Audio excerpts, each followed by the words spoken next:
Recording in progress. Estoy probando una cosa, no se asusten, Buenas tardes a todos. Estamos hoy acá con un nuevo webinar del Colegio de Nutricionistas de la provincia de Buenos Aires. El tema que nos convoca es un tema bastante actual. Es un tema que pocos de los que por ahí estamos acá lo hemos visto en la universidad, y me parece que es un tema en el que debemos empezar a aprender a formarnos y empezar a ver la nutrición desde otro punto de vista. Por eso hemos convocado a 3 especialistas en el tema que trabajan en conjunto, bajo un esquema multidisciplinario. Y bueno, vamos a empezar a presentarlos. El doctor es el doctor Martín Miralles. Martín es especialista universitario en medicina interna, especialista en cuidados paliativos, profesor de la Facultad de Ciencias Médicas y es director del equipo Ecosalud. Ya nos van a explicar qué significa estas siglas Ecosalud. Después contamos con la presencia de la licenciada en nutrición Alejandra Cabanas. Alejandra es licenciada graduada en la Universidad de Buenos Aires. También es profesional gastronómico del Instituto Gastronómico del Sur, profesor universitario de la Facultad de la Licenciatura en Nutrición de la Universidad Nacional de La Plata y es integrante también del equipo interdisciplinario Ecosalud. Y la participante María Emilia Cabrera. María Emilia es licenciada en Psicología, es profesora de la Facultad de Psicología de la Universidad Nacional de La Plata, es especialista en psico-oncología y cuidados paliativos, tiene una certificación en la Escuela de Posgrado en la Universidad de Medicina de El Salvador y también en la Universidad de Oxford, en la Sociedad Pallium de Latinoamérica también. Psico-oncóloga del equipo interdisciplinario Ecosalud. El tema que nos convoca es nutrición paliativa, cuidar cuando no hay más cura, un enfoque interdisciplinario.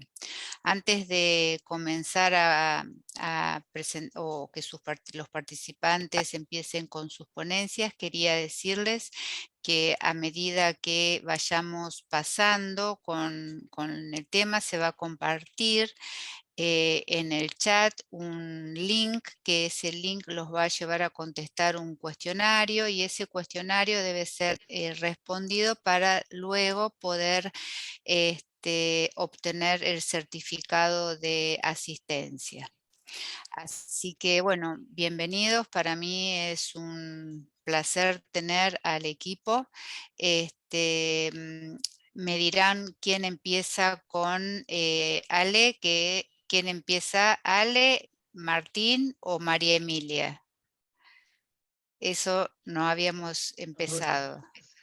Arranco, voy a empezar yo. Andrea, sí cuento un poquito de qué se tratan los cuidados paliativos, introducción y ir viendo qué sabemos hasta por acá, bueno, cómo introducimos el tema. Bueno, muy bien, entonces empezamos con el doctor Martín Miralles. Bueno, adelante, y bueno, vuelvo a decirles nuevamente al equipo que para mí es un placer tenerlos como disertantes acá de este webinar. Bueno, muchas gracias Andrea, gracias por la invitación al colegio. Para nosotros es un placer estar compartiendo esto y este webinar, y por ahí dar un poquito de luz a un montón de situaciones que quizás no están bien visibilizadas y pueden ser una oportunidad como para que nuestros pacientes puedan estar mucho más atendidos y contenidos, sobre todo en la esfera nutricional, que es sumamente importante y es un lugar crítico para el paciente en cuanto a cuando transcurren por enfermedades graves, avanzadas y que no tienen un buen pronóstico. Bueno, en cuanto... ¿Ven ahí? ¿Se ve bien? Voy a poner presentación. Ahí está.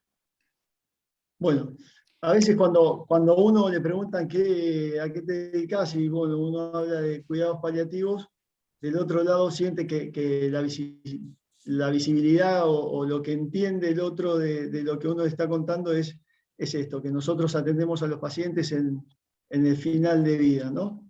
Sinceramente esto no es así, es un criterio viejo y que ha quedado obsoleto a lo largo del tiempo. Actualmente los cuidados paliativos se ha visto que cuanto más temprana sea su derivación, la calidad de vida del paciente, el enfoque y el acompañamiento que le podemos dar es mucho más significativo y más importante. Por lo tanto, nosotros actualmente en aquellas enfermedades graves, la idea es que tengan una derivación temprana por los profesionales que lo están siguiendo para trabajar en equipo y en forma multidisciplinaria y poder mejorar la calidad de vida y los síntomas de esos pacientes.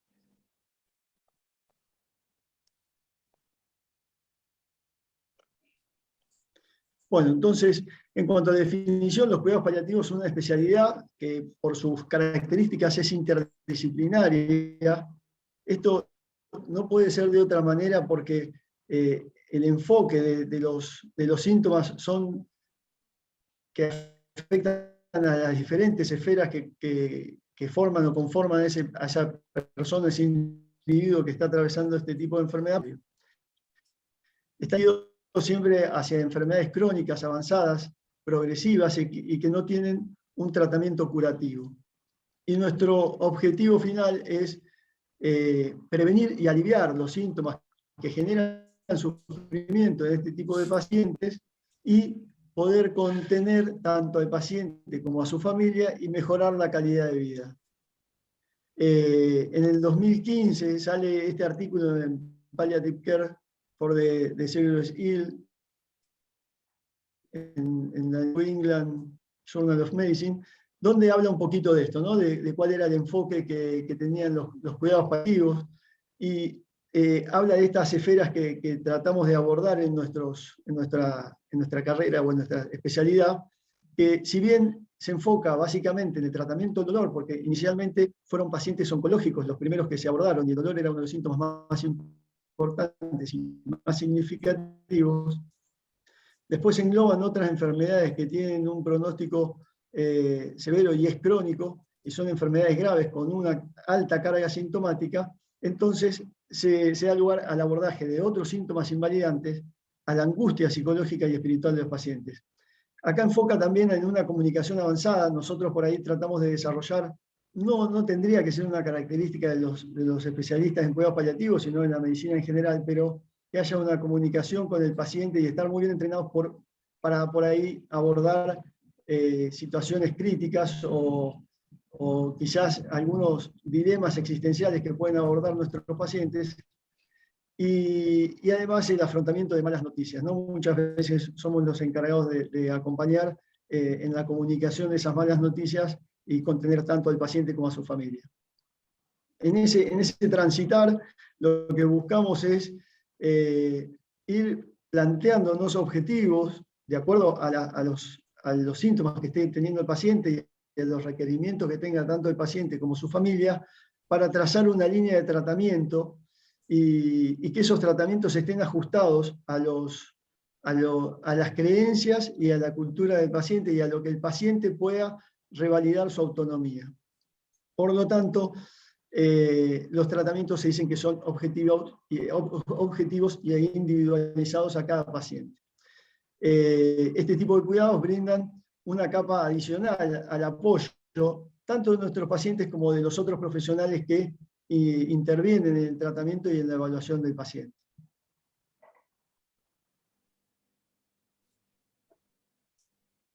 Entonces, para visualizar un poquito algunas cosas o algunos elementos que tenemos que tener en cuenta cuando diseñamos ese plan de seguimiento y tratamiento, existen 6 elementos esenciales, que es la calidad de vida en su conjunto, la sensación física de bienestar y capacidad de autonomía. Esto es muy importante y es donde nosotros nos nutrimos muchísimo de las otras disciplinas, sobre todo en este caso de la kinesiología, la nutrición y demás, tienen un rol muy importante en el bienestar físico y la capacidad de autonomía. La sensación psicológica de bienestar y autocontrol, eso por supuesto trabajamos siempre con psicooncología, con trabajador social, que nos van apoyando en este rol. La sensación de bienestar espiritual, la percepción familiar de que hay atención adecuada al paciente, de que la familia está haciendo lo mejor que puede y de que ha ayudado a su paciente a obtener el mejor tratamiento que se podría tener en estas circunstancias. Eso genera mucha tranquilidad tanto en el paciente como en su familia, y si la familia está tranquila, transmite esa tranquilidad al paciente, ¿no? Y percepción de que la familia se encuentra enfrentando adecuadamente la situación del enfermo que está por morir. Entonces, en un principio, los cuidados paliativos, hablábamos de esto de que en la primera la filmina, donde muestro los últimos 2 latidos, quizás era esta la situación, ¿no? Que se intentaban previamente todos los tratamientos con objetivos curativos, y cuando estos tratamientos no tenían lugar, o ya habían sido abordados y no habían tenido éxito ninguno de ellos, se daba un corte brusco en el seguimiento, se cortaba la comunicación con esos profesionales y entraba el equipo de cuidados paliativos para atender el final de vida. Hoy se rompe con ese esquema dicotómico, y lo que se ha visto o lo que se propone en realidad es que aquellas enfermedades con una alta carga sintomática, enfermedades graves, que determinan muchos síntomas que pueden dar lugar a sufrimiento en estos pacientes, a medida o desde el punto de que uno, como equipo tratante con objetivo curativo, ve que hay pacientes que tienen síntomas que pueden generar sufrimiento o que tienen una alta carga, tanto de sufrimiento físico como existencial, espiritual, para el paciente y para la familia, buscar el abordaje en conjunto con los cuidados paliativos. Por lo tanto, deja de lugar este esquema dicotómico y empieza a ser este tema como un continuo, este esquema o este paradigma, como un continuum de tratamiento compartido a través del seguimiento y de la evolución de la enfermedad.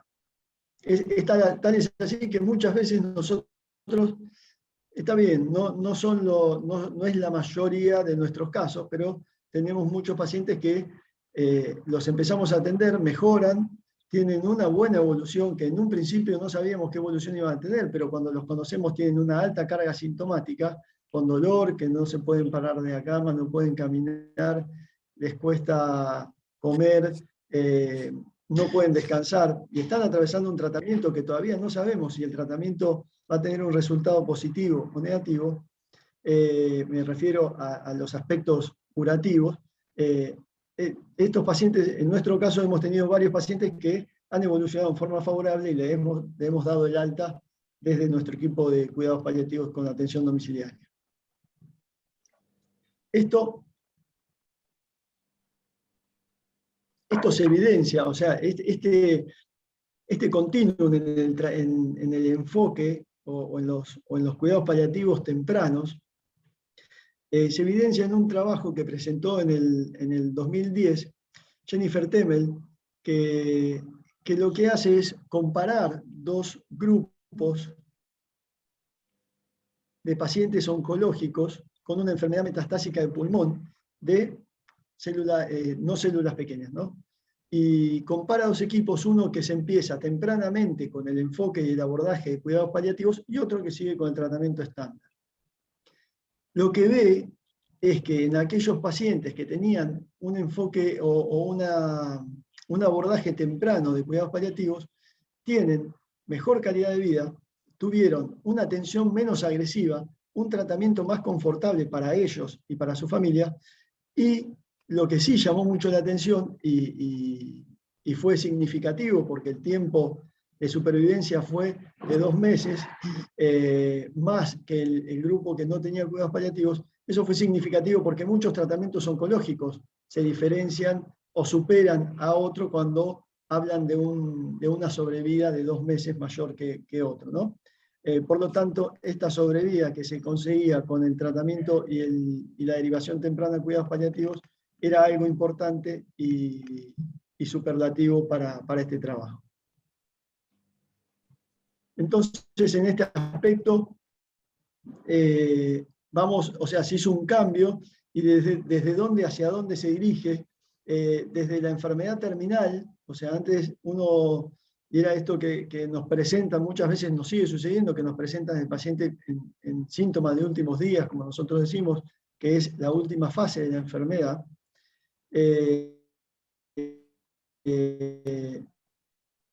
Vamos hacia que son enfermedades graves con una alta carga sintomática, pero que una intervención temprana mejora mucho la calidad de vida del paciente y alivia mucho a su familia.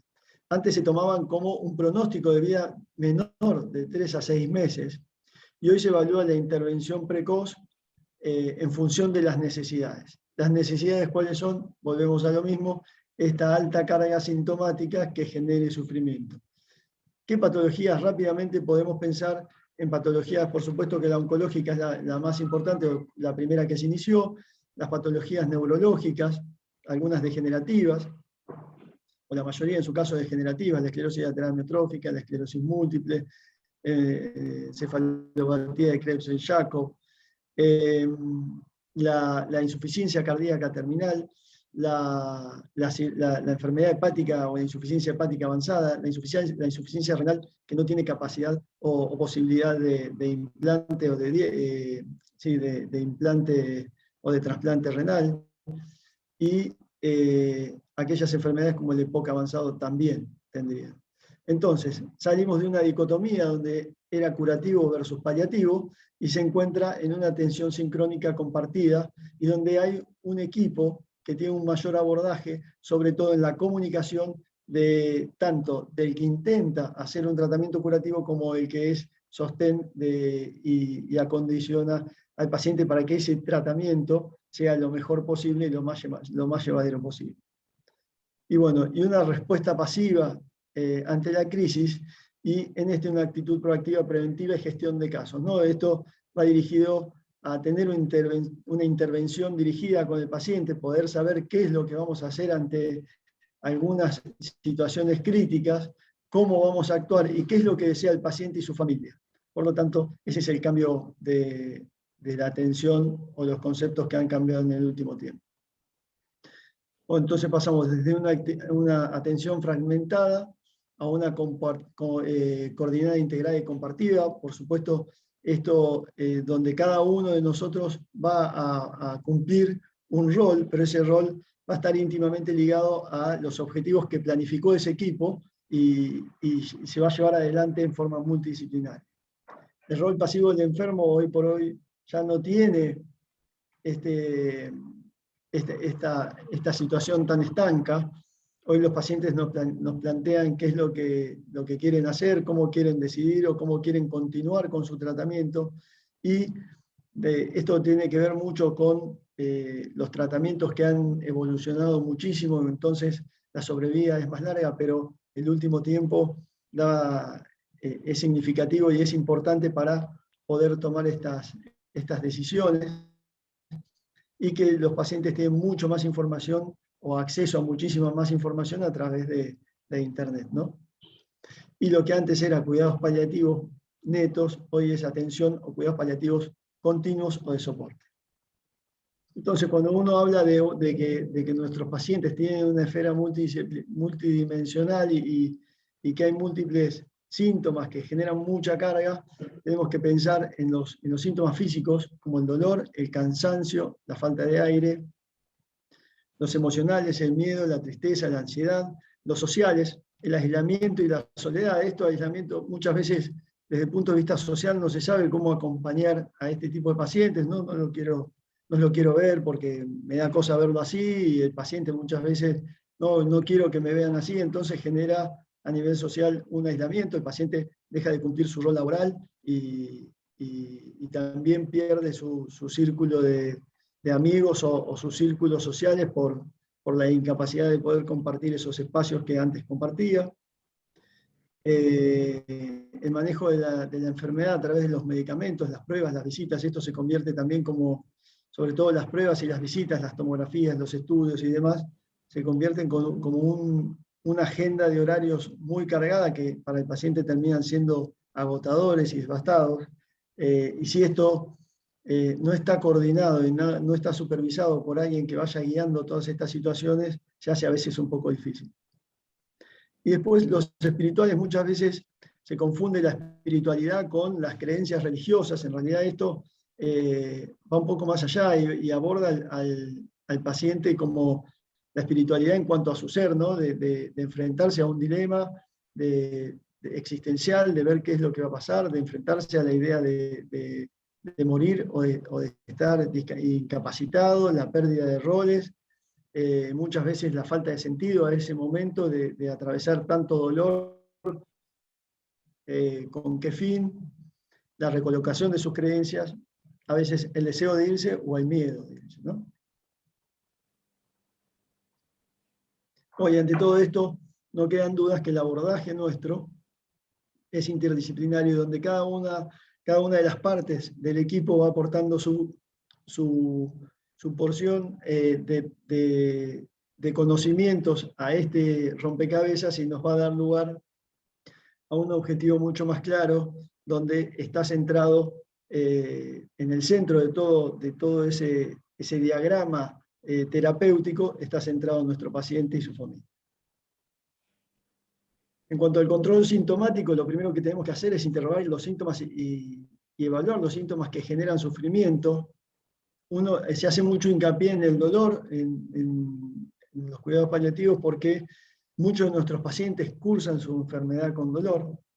Entre un 60 y un 80% de los pacientes con enfermedad avanzada y un 30 a un 40% de los pacientes con diagnóstico temprano.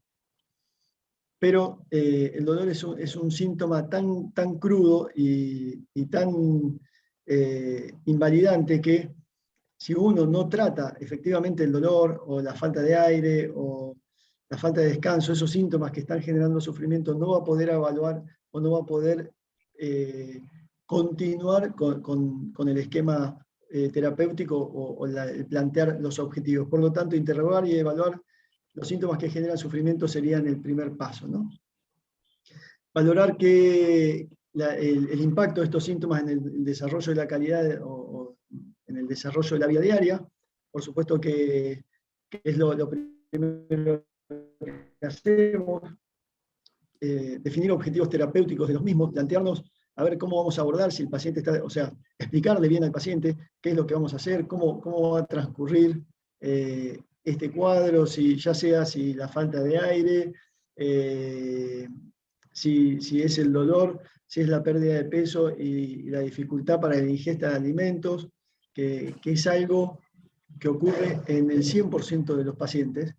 Y poder definir los objetivos terapéuticos nos va a ayudar a que, por ejemplo, en la pérdida del apetito, determinar que haya un conflicto menos a nivel intrafamiliar, porque desde el punto de vista familiar, la familia va a intentar alimentar a ese paciente por todos los medios, porque interpreta que a través del alimento va a estar más fuerte, más nutrido, va a tener más vida, y el paciente, atravesado por la enfermedad, por los mediadores químicos, las interleuquinas y el proceso de caquexia, anorexia en sí, no va a poder alimentarse en forma adecuada o no va a querer alimentarse. Por lo tanto, en este caso, definir este objetivo terapéutico, cómo lo vamos a abordar, cómo lo vamos a llevar a cabo, es muy importante y va a evitar un conflicto y va a evitar una preocupación a nivel intrafamiliar.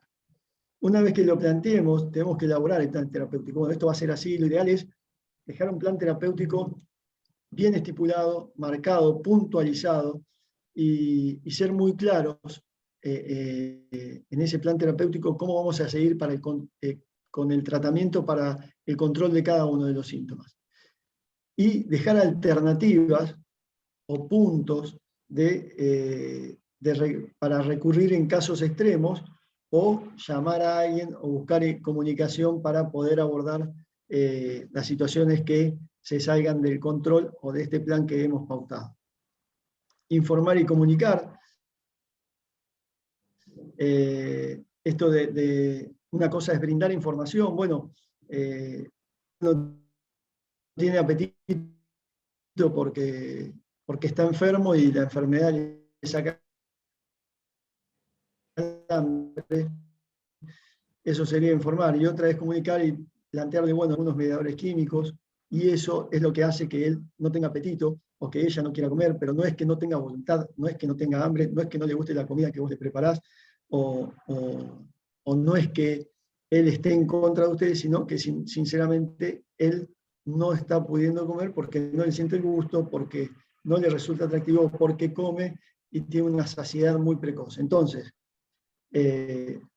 evitemos esos puntos de conflicto, tratemos de que sean porciones pequeñas, bueno, todo lo que les va a explicar Alejandra, pero comunicar es comunicar y desarrollar una idea, explicar bien y después dejar un lugar abierto para las preguntas y que se saquen todas aquellas dudas que puede haber con respecto al control sintomático, ¿no? Eso puede ser en cuanto a la alimentación, después en cuanto al dolor, el uso de la morfina y verlo, derribar los mitos de la morfina y demás, ¿no? O de los opioides. Y eso es otro punto. Revisar periódicamente los resultados y el esquema instituido. Esto nosotros todas las semanas tratamos de revalidar los resultados que vamos obteniendo con el tratamiento instituido o ir planteando nuevos objetivos a medida que vamos superando algunos otros.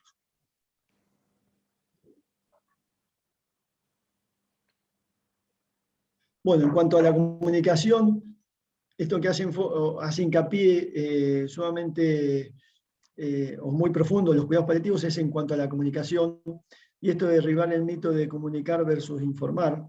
Lo que nosotros planteamos es que cuando uno aborda a un paciente y le tiene que informar cómo desarrollar, o qué es lo que está pasando y por qué se desarrolla, o por qué tiene tal o cual síntoma, ser muy claro, y esto de poder buscar un lugar donde podamos tener un diálogo cercano con el paciente y con su familia si es necesario, que no nos interrumpa nada, que no nos podamos distraer con nada, que nos podamos centrar en el paciente y comunicar muy tranquilamente y muy desmenuzado todo lo que está ocurriendo, todo lo que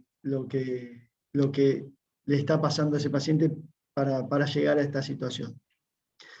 También en el comunicar tenemos que tener un lugar para la evolución y la escucha empática y compasiva, es decir, esto de poder escuchar al paciente y poder entender qué es lo que le está pasando, lo que le está pasando y por qué se manifiesta de tal o cual manera. La escucha empática no quiere decir que si el paciente está muy triste uno tenga que ponerse triste con el paciente o tenga que llorar con el paciente. La escucha empática hace referencia a uno poder tratar de entender qué es lo que está pasando y qué es lo que le está pasando, dar lugar a ese ida y vuelta con el paciente entre lo que a él le genera sufrimiento o le genera preocupación o le genera incertidumbre, poder entender y desde esa manera y desde ese punto, desde ese lugar, acompañar y contener en ese cuadro de síntomas que están generando todo este cuadro. Pero de nada sirve que yo escuche al paciente, llore con él y ofrecerle herramientas como para salir de esa situación. Si yo no puedo ofrecer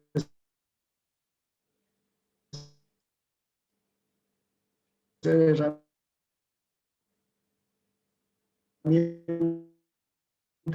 mi trabajo no está siendo bueno. Disponer de tiempo para las preguntas, comunicación y a todo lo de la evolución sintomática o de las malas noticias en sí, de que muchas veces el tema de el paciente no tiene que saber o el paciente tiene que saber. Y muchas veces, como tiene que saber, le dicen todo de golpe y nunca se pusieron a pensar qué era lo que estaba esperando el paciente o hasta dónde podía escuchar. Y muchas veces peor se cae en un silencio o un cerco de silencio donde se le oculta todo al paciente, entonces se genera un círculo donde se excluye al paciente de la toma de decisiones y su enfermedad. Por lo tanto, la comunicación que tenemos que brindar nosotros en cuanto a malas noticias o evolución o progresión o deterioro de los síntomas que está sufriendo, es una comunicación escalonada. Primero ver y escuchar qué es lo que quiere escuchar el paciente, si está preparado para escuchar, si es el momento apropiado, y ir indagando, o mientras uno va informando, ir indagando hasta dónde puede llegar a escuchar ese paciente, y que esa noticia que le vamos a dar, que nunca va a ser buena, nunca va a poder ser tomada ni con alegría ni con bienestar, siempre va a generar malestar y va a generar tristeza, pero que pueda generar, si bien se genera esa tristeza y ese malestar, pueda sentir que del otro lado hay alguien que lo va a contener y lo va a acompañar en el transcurso de lo que esa enfermedad le depara, ¿no? Y el silencio es costoso porque a veces cuando uno empieza a comunicar algo, se pone muy nervioso y empieza a hablar de situaciones que quizás el paciente no necesita escuchar. Por lo tanto, esto de la comunicación escalonada, progresiva, y ir registrando lo que el paciente puede escuchar o no puede escuchar, se hace o se construye a partir del silencio, de escuchar qué es lo que necesitaba saber el paciente, qué es lo que está preparado para saber. Bueno, en cuanto a los síntomas, ¿cómo los valoramos a todos estos síntomas que estuvimos hablando? En Edmonton se diagramó una escala, que es la que se usa actualmente, que es la escala de síntomas de Edmonton.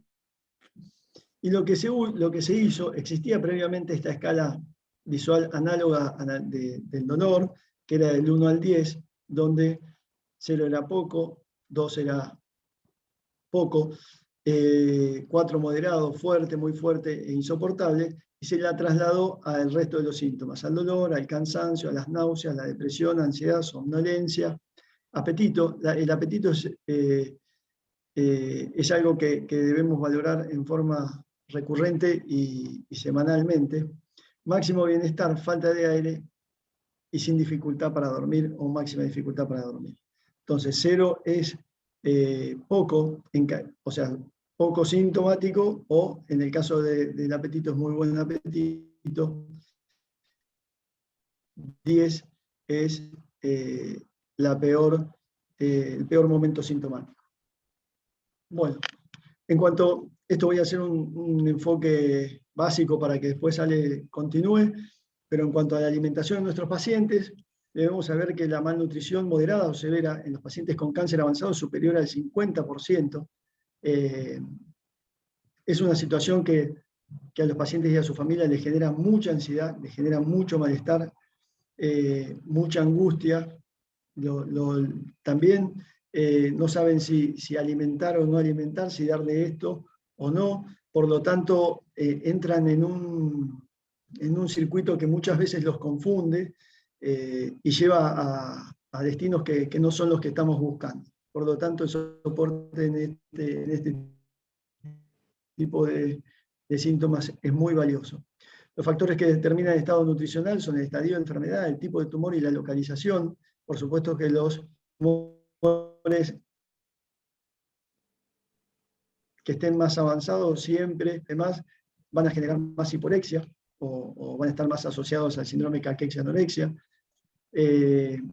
Los tumores gastrointestinales, siempre por su localización, están muy relacionados con el impacto tanto en la alimentación como en la nutrición. Y el tipo de tumor, los gastrointestinales y los tumores de pulmón, son los que mayor impacto tienen a nivel nutricional. Los parámetros nutricionales son muy importantes desde el punto de vista de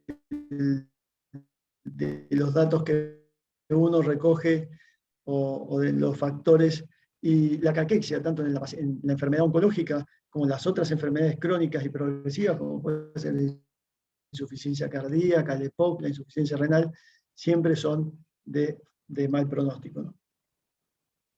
Entonces, para el diagnóstico de malnutrición, esto ya lo saben ustedes, pero necesitamos un análisis o una historia clínica detallada, ver cómo venía comiendo ese paciente, cómo se venía alimentando, cómo fue el impacto este último tiempo en cuanto al tratamiento farmacológico, si ganó o perdió peso, cuánto peso perdió. Bueno, esas cosas las saben mucho mejor ustedes que yo, pero estos son los 5 puntos que tenemos: historia clínica, análisis de ingesta de nutrientes, tratamiento farmacológico, examen físico con medidas antropométricas y parámetros de laboratorio como la albúmina, la prealbúmina y el recuento linfocitario.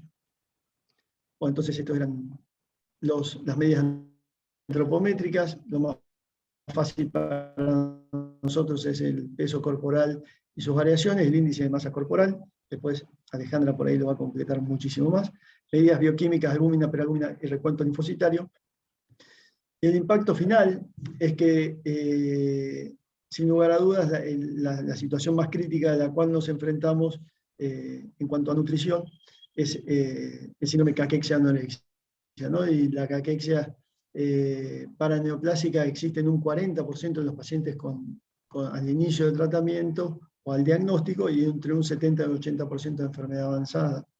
Como ya sabemos, es un complejo síndrome que está, un complejo sindrómico que está dado o determinado por una enfermedad subyacente que da una intensa anorexia, astenia y pérdida de peso, sobre todo de masa magra, masa muscular.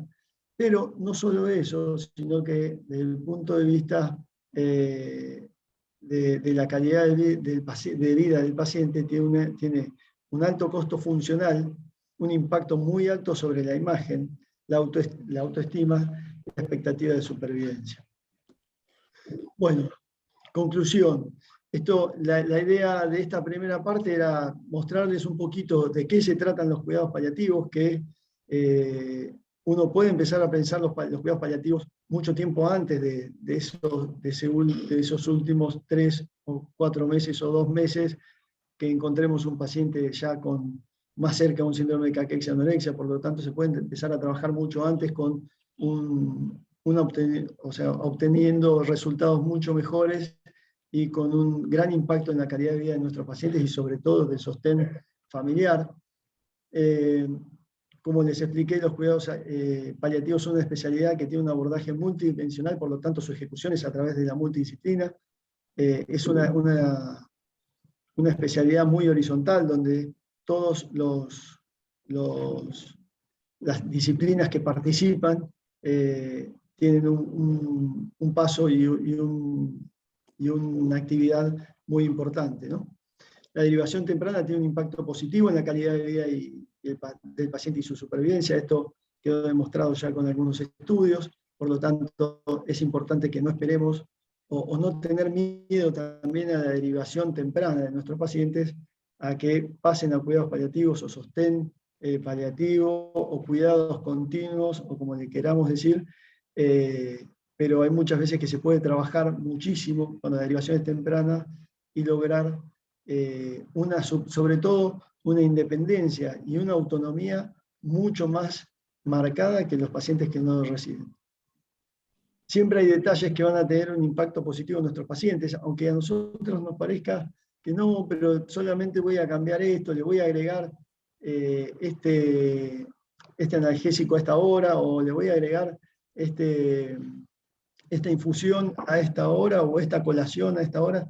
Siempre pequeños cambios tienen un impacto muy positivo y realmente se ven reflejados en la calidad de vida de nuestros pacientes en forma muy significativa. Y la presencia del profesional siempre alivia y atenúa el impacto en los malos momentos. Esto, por más de que a veces la situación empiece a ser insostenible o la enfermedad esté muy avanzada, nuestra presencia siempre va a ser un lugar donde el paciente se pueda apoyar y pueda descansar con confianza y relajarse y estar mucho más confiado y más tranquilo de lo que lo espera. Bueno, muchas gracias.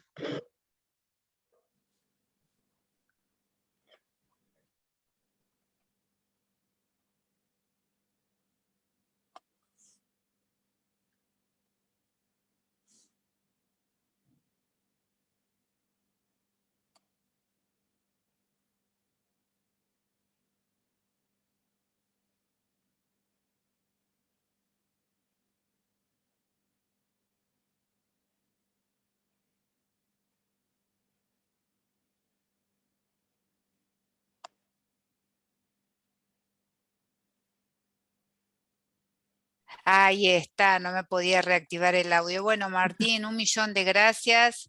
Quedan un montón de expectativas y un montón de preguntas en lo que es la práctica diaria y de cuestionamientos a la hora de atravesar momentos tan difíciles, ¿no? Y la carga emocional tan importante del paciente y de la familia. Le damos lugar a la segunda disertante. Les vuelvo a repetir que se está compartiendo un formulario de Google en el chat, es para que puedan responderlo y para poder tener el certificado de asistencia. Bueno, Ale, ¿seguís vos con la disertación? Digo yo. Bueno, le damos la bienvenida a Alejandra Cabanas. Ale es colega, Ale hace mucho que está trabajando en el tema, así que nos va a contar su experiencia y toda su expertise en lo que es del tema. Así que bueno, Ahí estoy. dale. Compartir pantalla. No me voy a desmutear más porque ya veo que es muy problemático. De pantalla.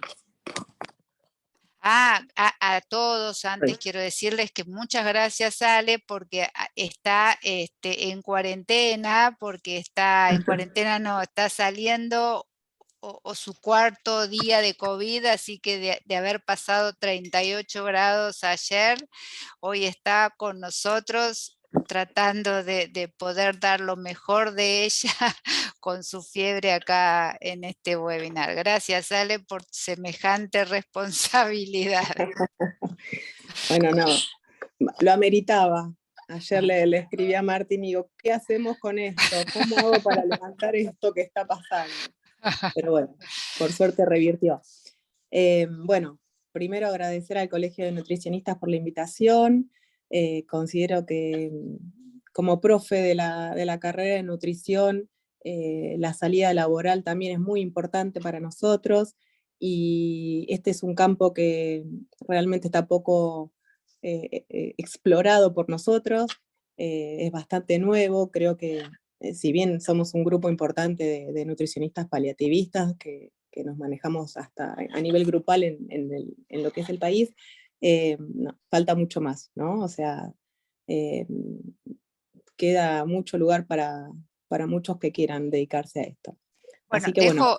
dejo una palabrita que el colegio abrió ahora, ya se terminaron la inscripción y demás, una mesa de un grupo de estudios sobre lo que es trabajo sobre cuidados paliativos, y Ale es la coordinadora del grupo, así que bueno, tienen mucho para trabajar y un poco unirse todos aquellas nutris paliativistas, como se le dice. Bueno, bienvenida desde ese punto de vista también, Ale. Bueno, ¿para qué hice lío toqueteando? Quiero salir de la pantalla ahora. Esperen que no sé cómo salgo de acá. Quiero compartir pantalla. No, no puede ser. Deme un segundito. Algo toqué sin querer.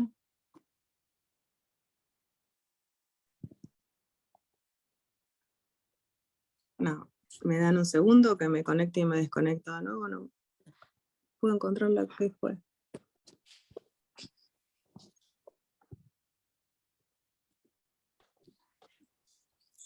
Ahí está. Ahí está, volví. Perdón. Bueno. Algo que me faltó aclararles es que Ecosalud, que les preguntaste y pasó por alto, es equipo de cuidados continuos oncológicos, que bueno, es un poquito lo que también venía contando Martín. Bueno, arranco con mi exposición. Ale, mira que no estás compartiendo pantalla. ¿Lo está compartiendo? No. Eso.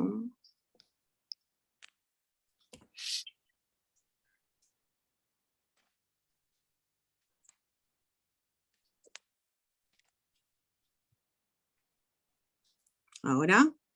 Ahora sí, aparece como cuando probamos hoy, ¿te acordás? Ahí está, ahí sí. Bien, perfecto.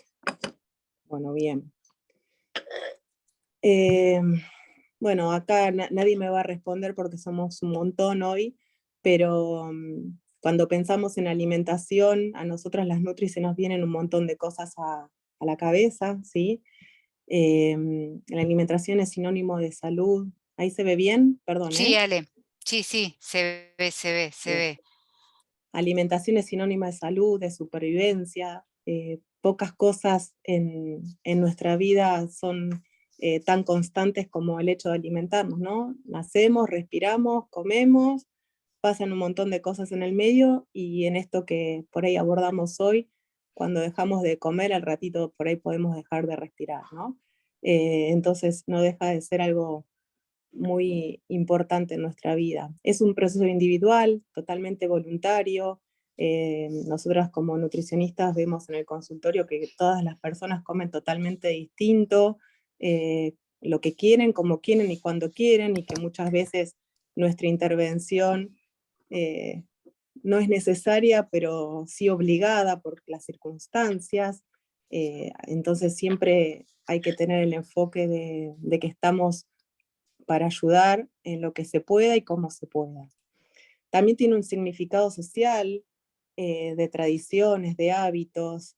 Nosotros como argentinos buscamos la excusa de qué comer para juntarnos, cuando en realidad el motivo es querer juntarnos. Los hábitos del asadito el domingo, o ir a comer a la casa de la abuela una tallarineada que la vemos desde que llegamos tirada arriba de la mesa. Entonces, y la comida como un recurso de demostración de cariño, ¿no? O sea, esto de me voy a comer el pedacito de torta que me sirvió porque la abuela lo hizo con el relleno que a mí me gustaba.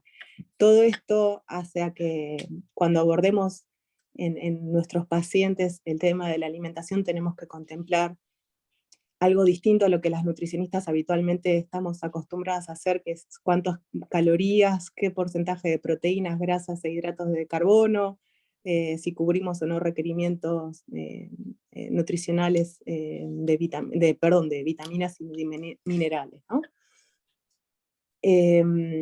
Y un poco con esto que hablaba Martín, si bien nosotros como equipo tratamos pacientes en distintas etapas de un tratamiento oncológico, más allá de que vemos otras patologías que no son cáncer en sí, siguen siendo la población predominante, vamos a tener claramente dos situaciones en el paciente oncológico.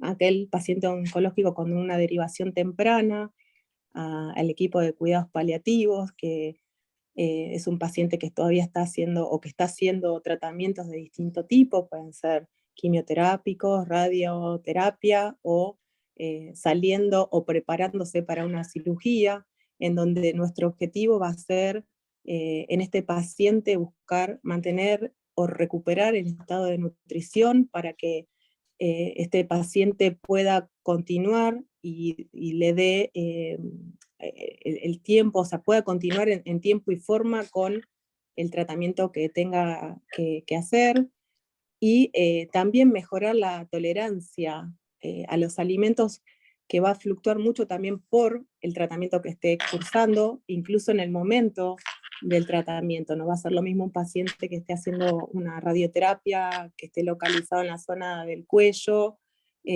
cuando comienza a hacerlo, que al finalizar, ¿no? Un problema de glutorio puede estar presente, y no es lo mismo la alimentación que vamos a hacer cuando arranca ese tratamiento que cuando lo está atravesando.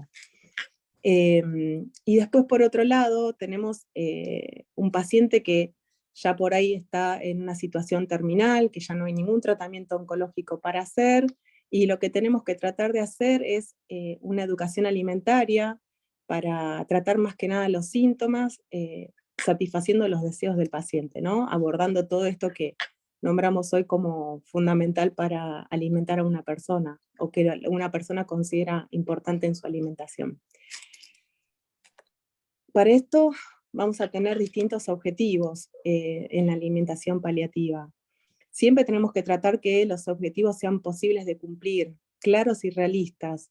En un paciente que va a estar tratado con los distintos tratamientos oncológicos, incluso tenemos que plantear el tema de los momentos que puede, o sea, que no, el plan no es un plan estático, sino que se va a ir adaptando a las sintomatologías que el paciente tenga. Un paciente recién operado va a tener un postoperatorio en un hospital y luego iremos haciendo la progresión alimentaria en su casa.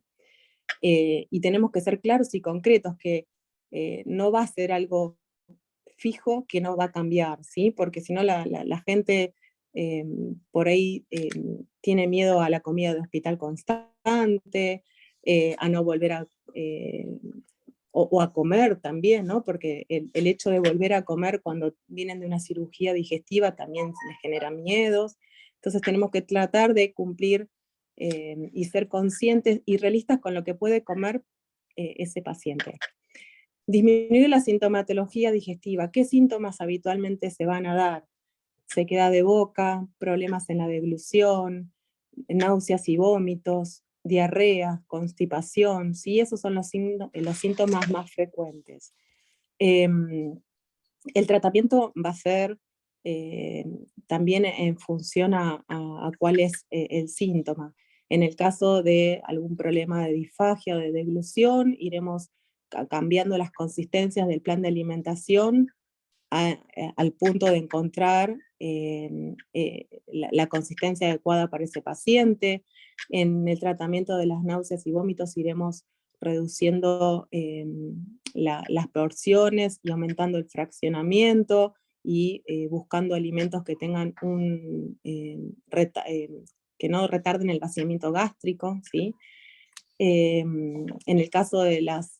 Quiero ser muy concreta y específica porque si no me voy a ir por las ramas, ¿no? O sea, no es tan simple así, hay mucho más puntos para tratar, pero en líneas generales, en el tema de, bueno, náuseas y vómitos, también evitar los volúmenes excesivos, las temperaturas extremas.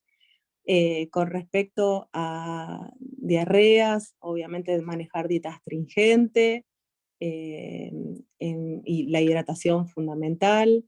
Con respecto a la constipación, a veces entender que estos pacientes, por más que busquemos que a través del aumento de la fibra, incorporar mayor, o sea, buscar mejorar la constipación, son pacientes que tienen muchos medicamentos que toman, que también genera constipación, o sea, siempre esto es multifactorial. ¿Qué me falta? Bueno, creo que de los síntomas nada. Adecuar gustos y hábitos del paciente, maximizando el disfrute de la alimentación solo con la familia. Entender que el paciente en cuidados paliativos, cuando viene por ahí de algún tumor gastrointestinal, como bien decía Martín, tiene muchas complicaciones quizás producto tanto de los tratamientos de tipo quimioterápico como de las mismas cirugías que fueron atravesando. Y que muchas veces el paciente no puede comer porque no es que no quiere, sino que no puede, ¿sí? Además de que tengas miedos. Entonces, la familia también genera toda una presión sobre qué cocinarles, cómo hacerle enriquecido las preparaciones. Y bueno, básicamente tenemos que entender que son procesos que van a ir pasando. Y que como familia en sí, ese paciente tiene que respetar también sus tiempos y cada uno, me fui por otro lado, y uno tiene que, ¿puedo volver a arrancar? Diría, señorita, por favor. Sí, Ale, sí, Me sí. puse nerviosa. Me puse No nerviosa pasa porque nada, no pasa me trabé nada. con algo que quise decir. No, Sí. Ale, que nada porque es problema del COVID. Siempre vos le echamos la culpa al COVID y ya está. si vieran que tengo todo acá escrito porque tenía miedo de olvidarme las cosas, pero bueno, nada, me cambiaron las cosas. Bueno, retrasar de la pérdida de la autonomía, en este caso nosotros también buscamos que a través de la alimentación esta pérdida de masa muscular y masa, o sea, en realidad esquelética, se ve afectada lo menos posible porque de ese lugar él va a tener la posibilidad de hacer sus quehaceres o su vida cotidiana, ¿sí? Para eso nosotros siempre hacemos lo que es valoración global subjetiva, ¿sí? O en mi caso hay muchas maneras de evaluar a un paciente que se pueden utilizar, que es el porcentaje de pérdida de peso, el índice de masa corporal. La evaluación global subjetiva lo que nos permite es hacer un análisis un poquito más detallado de lo que está pasando con el paciente, como es la pérdida de peso, los cambios en la ingesta, los síntomas gastrointestinales, la capacidad funcional, ¿sí? Los cambios en la demanda metabólica. Y bueno, en función a esta valoración que nosotros, a diferencia de otros pacientes en donde contamos calorías, en este paciente nos tenemos que detener a analizar qué le está pasando y escucharlo, esta escucha activa de la que hablaba Martín, para ver cómo lo podemos ayudar desde lo que precisa con respecto a su alimentación, ¿no? Que básicamente es disminuir la sintomatología. Pensemos que un paciente con un 5% de pérdida de peso es un paciente al cual el pantalón le empieza a quedar flojo. Entonces, al principio no les genera mucha preocupación, pero cuando esta pérdida es mayor, ¿sí? Del 5 al 10%, que ya estamos hablando de una disminución leve o moderada de la ingesta, el paciente empieza a preocuparse porque empieza a notar que no puede comer, ¿sí? O que no está pudiendo comer como comía antes. Cuando ya la pérdida de la ingesta es mayor, que hay una disminución ya grave, o sea, hay un porcentaje de 10% de pérdida por ahí de peso y una disminución grave de la ingesta, el paciente empieza a estar preocupado y su familia también. Con respecto a las recomendaciones que se manejan a nivel internacional, tanto lo que es la Sociedad Europea de Cuidados Paliativos como la Sociedad Española de Cuidados Paliativos, evitan o sugieren evitar las restricciones de nutrientes o alimentos, particularmente y en especial en pacientes que tienen patología de base anteriores, ¿no? Diabéticos, enfermedades, o sea, pacientes diabéticos o con enfermedades renales. Y en esto tenemos que hacer un trabajito bastante importante porque un paciente que fue diabético toda la vida, de repente que pueda comer y permitirse algo que habitualmente no comería, es hasta como dificultoso, ¿no? Es explicarle al paciente, a su familia, que por ahí un pedacito de torta no tiene más que un par de gramos más de hidratos de carbono simple y que tenemos el monitoreo de una, en nuestro caso, una empresa que va a estar haciendo el seguimiento de su glucemia y que antes de que tenga una descompensación por hiperglucemia vamos a estar nosotros ahí para controlarlo. Con respecto al apoyo psicosocial en el proceso de la alimentación, como les decía hace un ratito antes de que me agarre el divague mental que tuve, y bueno, pasan estas cosas.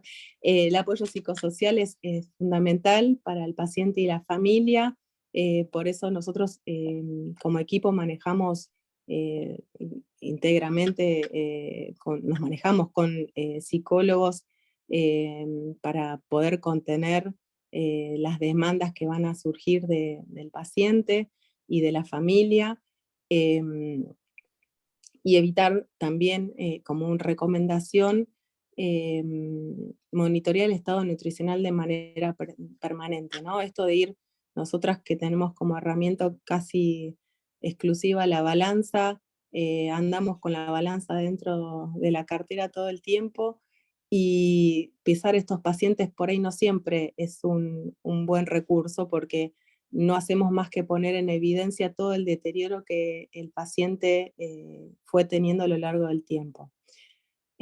Obviamente apuntamos a poder ayudar, a no utilizar, por ejemplo, una alimentación enteral en un paciente que está con un pronóstico de vida acotado, en una fase terminal de la enfermedad, porque no va a subsanar esta caquexia refractaria al tratamiento, ¿sí? Vamos a sí utilizarla quizás una sonda nasogástrica en un paciente que sí tenga alguna patología digestiva alta que le impida bajo toda forma una alimentación normal. Pero vamos a dejar de lado un poco esto de la balancita y el pesar a cada rato y poner en evidencia el estado de cada uno de los pacientes. Esperen que me quiero fijar porque tenía todo tan bien estudiado, no me quiero dejar de olvidar nada.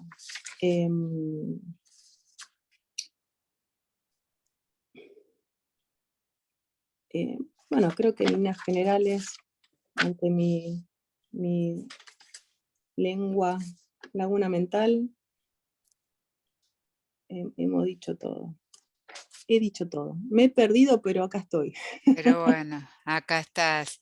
Y cuánta expectativa, ¿no? Pone el paciente en esa bendita balanza y en ese rodillito que siempre va para el lado contrario de lo que espera el paciente. Me parece bárbaro no centrar el tratamiento en el peso, sino buscar alguna otra cuestión como para poder alentarlo, como para estimularlo de alguna otra manera, porque esa balanza siempre va a ser algo negativo, ¿no, Ale? Que por La ahí... balanza siempre es algo negativo, no en estos, o sea, no en un paciente que tenemos la posibilidad de adentrarnos en un primer momento, como decía Martínez, los cuidados paliativos están, o sea, están llegando pacientes cada vez con un pronóstico por ahí más favorable, entonces quizás podemos paliar un mal momento y luego ese paciente es dado de alta. En ese caso, la balanza nos ayuda a reforzar, porque por sobre todo somos aliados del paciente, ¿no? Si el paciente quiere luchar, nosotros estamos luchando ahí, le vamos a dar los recursos, las herramientas para que pueda lograr aumentar de peso, sostener su estado nutricional para poder afrontar quimio, rayo o cirugía, o para recuperarse de una cirugía, y ahí sí manejamos una dieta hipercalórica, hiperproteica, usamos suplementos nutricionales como recurso para aumentar vitaminas y minerales, y controlamos obviamente siempre la sintomatología, ¿no? Porque acá lo más importante en el paciente paliativo es que los síntomas no le impidan hacer su vida normal. Entonces, en un paciente quizás que tenemos la posibilidad de que se recupere y que siga adelante con su vida, la balanza es una herramienta fundamental para ayudarnos a ver dónde estábamos y cómo recuperamos. En aquel paciente terminal que tiene un proceso que va a ser inevitable hacia la muerte, no nos vamos a centrar en que el peso nos diga que estamos haciendo las cosas mal, porque aunque lo tratemos no lo vamos a lograr. Entonces buscar, nada, no tener ese recurso de la balanza, sino en ver lo poquito que va logrando, por ahí la inapetencia y la saciedad precoz siempre están, entonces tratar de que a primeras horas del día, cuando por ahí se levantan con más apetito, hagan una comida más importante y vayan disminuyendo las porciones en la medida que pasa el día, ¿no? Y bueno, obviamente se pueden usar suplementos y demás, pero eso siempre he charlado con los pacientes también. Bueno, ahí hay algunas preguntas que responder sobre que nos hacen sobre lo que es alimentación integral. Lo vamos a dejar como para un poco una breve respuesta de las preguntas en el chat, así que ahora le vamos a dar, si vos no los permitís, Ale, porque te va por la rama, pero estás compenetrada en el tema y querés volcar toda tu expertise en un webinar. Si esto del COVID empieza así, estoy mal.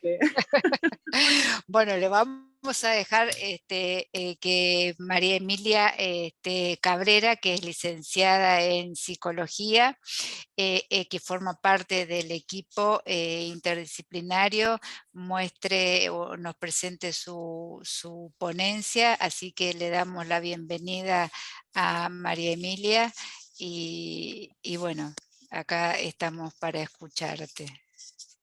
Hola, buenas tardes, buenas noches a todos. Agradezco mucho la invitación, aplaudo estos encuentros, me parece que visibilizar la importancia de los cuidados paliativos en todas las dimensiones del abordaje al paciente y la familia, me parece que es algo que es para aplaudir. Todo lo que tiene que ver con los síntomas que trae aparejada la alimentación o la falta de ella, inevitablemente conllevan un sufrimiento a nivel individual en el paciente y a nivel familiar que debemos abordar. Voy a compartir pantalla. A ver, ahí.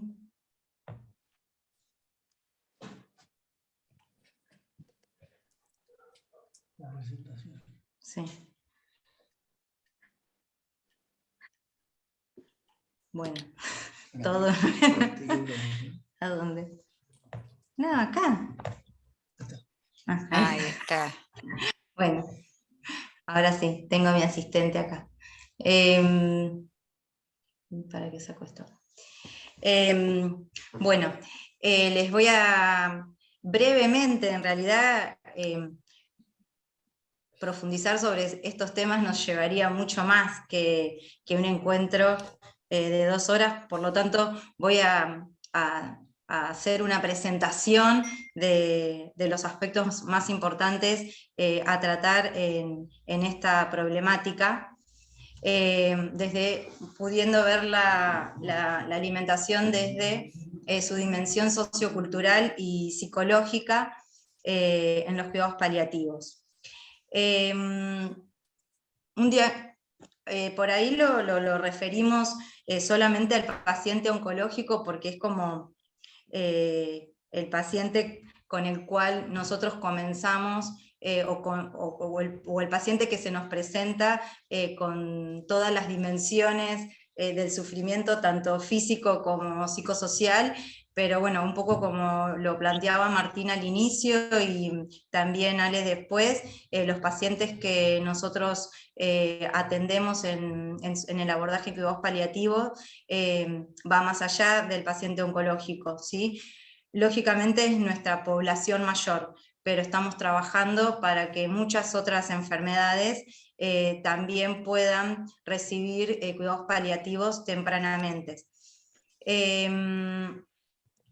El diagnóstico de una enfermedad va presentando evoluciones y estas van generando diferentes problemas a través del tiempo. Claramente el problema nutricional no es el mismo en el inicio de una enfermedad que al final de la misma. Y la repercusión que esto genera a nivel emocional también es diferente.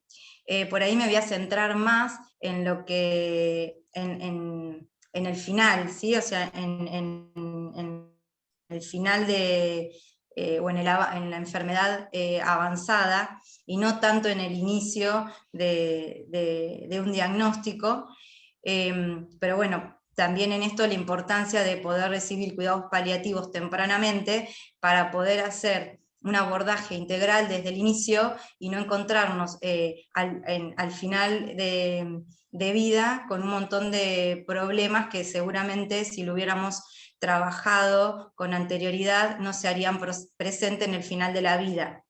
Ahí Alejandra planteaba la importancia de poder maximizar el disfrute a la hora de la alimentación, tanto ya sea para el paciente como individual o como para la familia,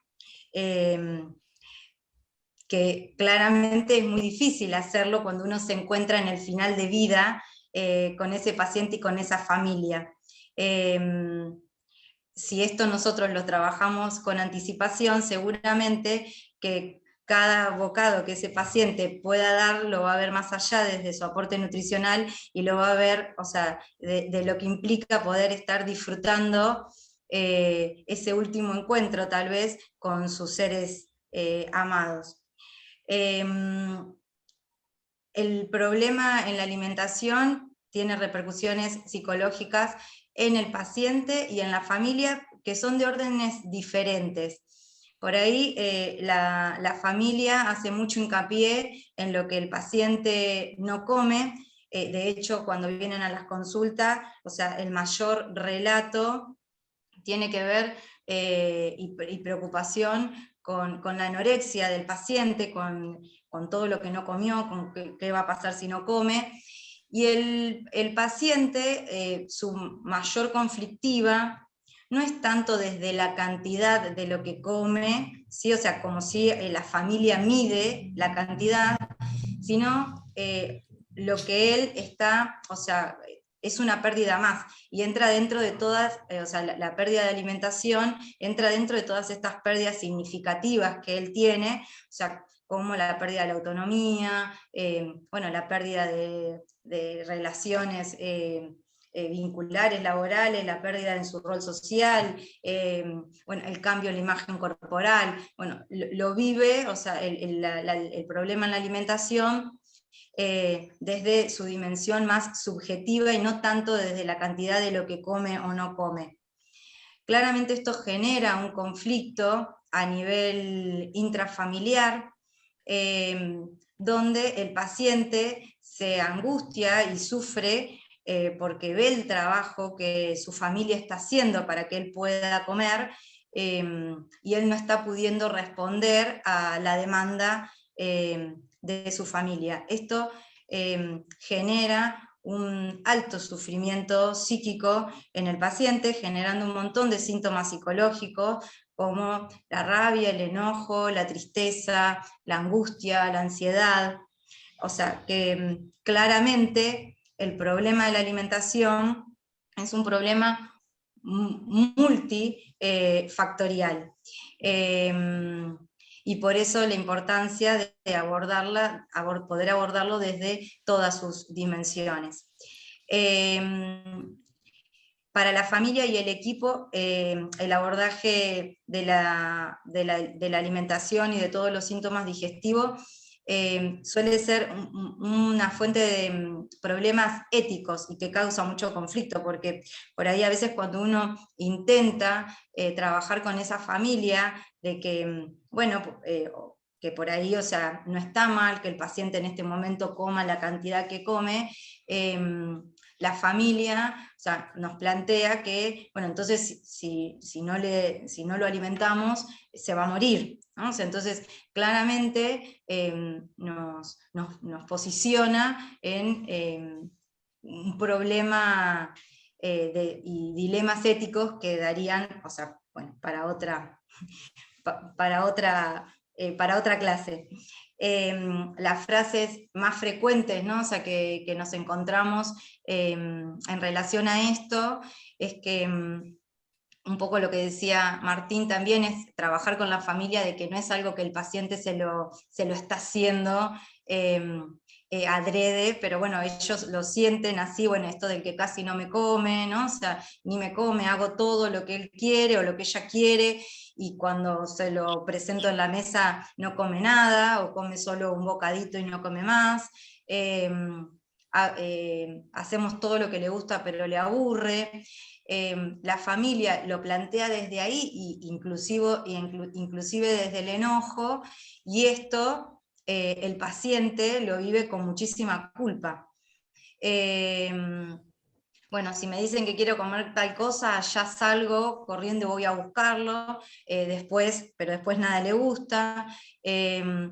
O también, ¿no? O sea, a veces se plantea, bueno, con lo que a ella le gustaba comer, o lo que a él, o como a él le gustaba comer, y mira, ahora no come nada.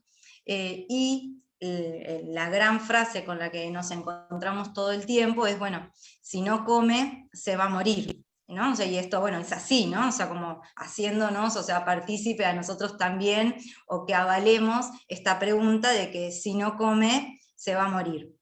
Bueno, la importancia de que hoy estemos todos reunidos acá y que seamos la cantidad de personas que somos, creo que tiene que ver también un poco con romper y ver qué respuesta podemos construir para esto, para esta gran incertidumbre, porque en realidad muchos profesionales que por ahí no tienen la formación, o sea, avalan de que si no come se va a morir o se va a desnutrir, y lo cierto es que en una enfermedad avanzada el paciente no se va a morir porque no coma, ¿sí? O sea, hay otras cuestiones que están llevando a esa persona al final de su vida.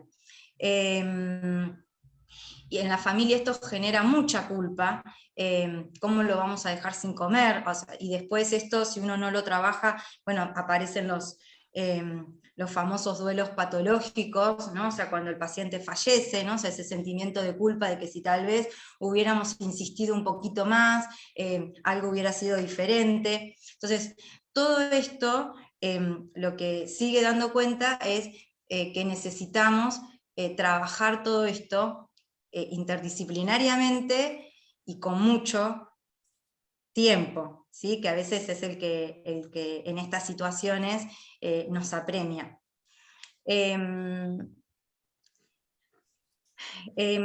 La alimentación, nosotros en cuidados paliativos y desde nuestro equipo interdisciplinario la abordamos desde una dimensión socio-familiar y cultural.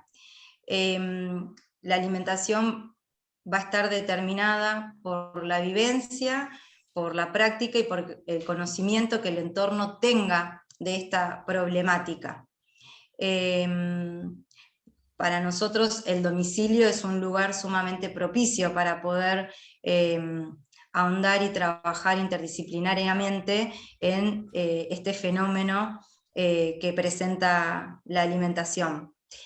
Y tomé literal de este autor, las reacciones del paciente y la familia ante un determinado síntoma están determinados por la severidad del síntoma y el significado emocional y cultural que para esa persona tiene ese síntoma.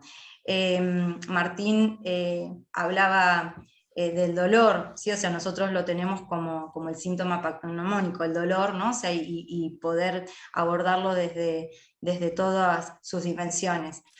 Pero claramente no es lo mismo un dolor agudo que sabemos que va a pasar, que un dolor que nos está hablando constantemente que está amenazando nuestra vida. Bueno, la alimentación es lo mismo, ¿sí? No es lo mismo que yo esté descompuesta y vomite o no tenga apetito porque, nada, estuve todo el fin de semana de una gran comilona, a que esos síntomas estén vinculados a una enfermedad que está amenazando y limitando mi vida. La naturaleza y el significado de la alimentación, ahora cuando yo estuve haciendo una revisión bibliográfica, realmente no encontré mucha bibliografía en el abordaje de los aspectos psicológicos de la alimentación. Hay muchos estudios a nivel de las ciencias sociales, como la antropología, pero que hay una clara dificultad de aplicarlos a la ciencia, a la medicina. Entonces, la alimentación se ve desde una sola perspectiva, que es desde la perspectiva física y fisiológica. Creo que los que trabajamos en cuidados paliativos tenemos un terreno, ¿no? O sea, sumamente rico para seguir trabajando y allanando en esta problemática, porque nos permite dimensionarlo multidimensionalmente. Al conflicto que plantea la alimentación y poder abordar que la nutrición no es lo mismo que la alimentación. El alimento, o sea, no solo se compone de nutrientes, sino que está repleto de significados, y el alimento no cumple solo una función fisiológica, sino que también tiene una función social, como lo decía Ale en su presentación, tiene una función social muy fuerte, o sea, nuestras reuniones son para comer. O sea, no nos juntamos a charlar si no hay algo que medie esa charla, que puede ser desde un desayuno, una merienda, un almuerzo, una cena, pero siempre hay algo vinculado a la alimentación que media los encuentros. Entonces, poder abordar a un paciente que está llegando al final de su vida junto con su familia, a poder abordar esta problemática y maximizar el disfrute de la misma, implica un trabajo y lo vuelvo a marcar por la importancia de la derivación temprana de estos pacientes a cuidados paliativos y del abordaje integral de los mismos. No alcanza con que lo vea solo el psicólogo por un lado, o el nutricionista por el otro, o el médico. O sea, el abordaje es multidisciplinario, pero interdisciplinario también, ¿sí? Interactuamos con las visiones, respetando cada uno nuestros roles, pero para poder llegar a que este paciente llegue con la máxima calidad de vida, tenemos que aprender a interactuar, trabajar interdisciplinariamente. En relación a las enfermedades, podemos pensar en 3 categorías de creencias o significados en relación a la alimentación en pacientes con una enfermedad avanzada. Una de estas categorías tiene que ver con el cuidar, la otra categoría tiene que ver con el nivel social y con el placer, y la otra categoría que ocupa el mayor espacio en este área de trabajo es el que está vinculado con la vida. En relación al cuidar, bueno, tiene que ver todo esto que Martín planteaba en su presentación, la importancia del que cuida y su rol activo en el acompañamiento de su ser amado. Y el pensar en qué cocinarles, bueno, en esto, ¿no? O sea, que hablamos en ir a buscar lo que el paciente quiere y cocinarle, en poder aceptar que por ahí, bueno, va a ser una gran cacerola de comida, pero seguramente va a comer 2 cucharaditas de todo eso que se pudo cocinar, pero bueno, eso no quita el valor del cuidado que está teniendo para su ser amado. En cuanto a la función social y placer que tiene la alimentación, es una de las primeras cosas que también se pierden cuando uno recibe el diagnóstico de una enfermedad. Por ahí en el inicio de las mismas está más vinculado a todas las consecuencias que tiene hacer un tratamiento, en este caso oncológico, o sea, bueno, los síntomas secundarios de la quimioterapia, la radioterapia, pero bueno, toda esa sintomatología lo que hace es que el paciente deje de participar de estos encuentros sociales, afectivos, y que le generaban gran placer. De hecho, cuando los pacientes en el consultorio nos plantean esto, realmente, o sea, lo manifiestan con un enorme sufrimiento, y es una enorme pérdida, una de las enormes pérdidas más que debe enfrentar. Y en cuanto a la dimensión que implica la alimentación vinculada con la vida, bueno, sabemos de la importancia nutricia de la alimentación, y no, o sea, saber que estamos llegando al final de la vida, sobre todo por ahí en la familia, aceptar que sepa que su ser amado va a ir dejando de comer, o sea, no, y poder aceptarlo también es aceptar que su ser amado se va a morir. Entonces, todo eso implica un proceso que va mucho más allá de la alimentación y de la nutrición.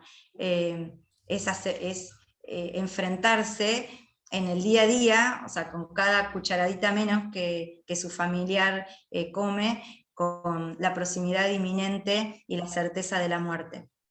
En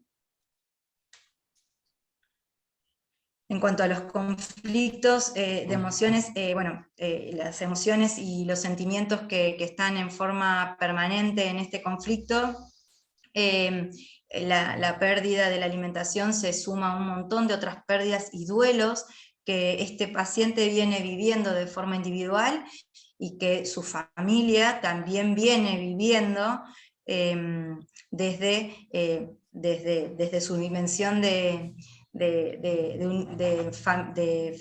familia. Me quedé pensando en esto, digo, nosotros hablamos en cuidados paliativos, por ahí hicimos mención, o sea, de unidad de tratamiento.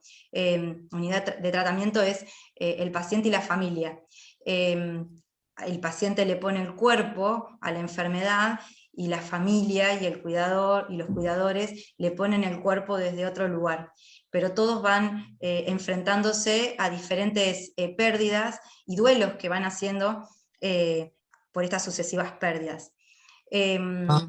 La comida como sinónimo de vida, que permite crecer, sobrevivir, ¿no? Vemos a la familia cuando a veces vienen al consultorio, cuando nosotros vamos al domicilio, o sea, que nos presentan, ¿no? O sea, la alimentación como un barómetro, ¿no? O sea, cuando uno pregunta cómo está el paciente o cómo anduvo, o sea, bueno, lo miden en función de la cantidad de lo que comió o no comió, o si en esa semana comió más, comió menos, pero todo se mide en función de la comida. Y por ahí la pregunta de cómo estuvo va más allá.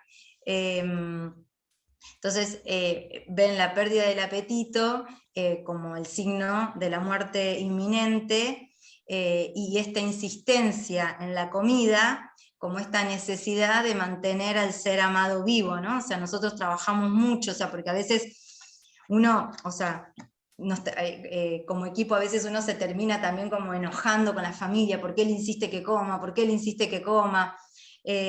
Bueno, en realidad, o sea, hay algo, o sea, mucho más profundo y en esto, ¿no? O sea, por eso la importancia de la psicología en todo este acompañamiento, ¿no? O sea, que tiene que ver con el rescate de lo subjetivo, con la percepción y validación del sufrimiento, y bueno, y en esta insistencia poder también entender que no es que lo hagan de necio o porque no entiendan o porque no nos escuchen, sino que hay una necesidad mucho más fuerte de poder mantener con vida a su ser amado. Y a forma de algunas conclusiones, o sea, de lo que venimos charlando, la desnutrición es igual a la materialización de la enfermedad y a la evolución de la misma.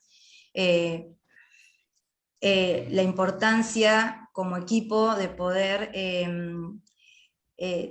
armar diagnósticos situacionales, o sea, que tienen que ser flexibles, o sea, un diagnóstico de situación no va a ser lo mismo, ¿no? O sea, tal vez cuando el paciente ingresa, cuando nosotros ingresamos al domicilio en la atención de este paciente, que en el final de la vida, o sea, el diagnóstico situacional lo tenemos que hacer permanentemente de forma interdisciplinaria y también poderlo compartir con el paciente y con la familia, por eso la comunicación en esto es una herramienta fundamental. Poder describir el impacto psicológico de las diferentes etapas de la evolución de la enfermedad, poder no solo describirlas, sino también poder darle el lugar al paciente como a la familia, de que ellos nos puedan decir qué les está pasando en ese momento en particular, bueno, con la falta de apetito, con el cambio en la imagen corporal, con el poder aceptar esto de no estar todo el tiempo insistiendo con la comida, del poder aceptar de que su ser amado se va a morir no porque no coma, sino que se va a morir porque tiene una enfermedad. Bueno, todo esto, o sea, requiere de mucho trabajo y de mucha habilidad en la comunicación. La complejidad de los síntomas, poder explicarle a la familia y al paciente también, o sea, la complejidad de los síntomas psíquicos que acompañan el deseo de comer y no poder comer, ¿no? O sea, porque a veces los pacientes plantean esto, ¿no? O sea, bueno, yo desearía sentarme a la mesa y poder compartirla, pero no puedo, ¿no? O sea, y ese no poder hace que esa persona no quiera después sentarse a la hora de comer con su familia, o sea, porque sería un motivo de conflicto, porque, o sea, empiezan a estar atentos, ¿no? O sea, y a ver si está comiendo, si no está comiendo, come, la insistencia, entonces el paciente se retira antes de esa situación y comienza a hilarse antes de esos encuentros que son tan importantes para todos nosotros. La asistencia en domicilio, bueno, es un escenario totalmente propicio para poder conocer todo el entorno en relación a la comida, y de hecho, bueno, nada, o sea, uno ahí entiende mucho más lo que implicaba los encuentros familiares, quién cocinaba. También, o sea, no podemos perder de vista que el cocinar tiene toda una dimensión cultural. Bueno, entonces uno ahí entiende de la cultura también de esa familia, de lo que perdieron, ¿sí? O sea, de lo que perdieron con esta enfermedad. Bueno, todo eso lo podemos trabajar en el domicilio desde un lugar totalmente rico y que, bueno, en la mayoría de los casos nos permite acompañarlos desde esta dimensión, desde el conflicto que genera la alimentación, de una manera totalmente propicia. Y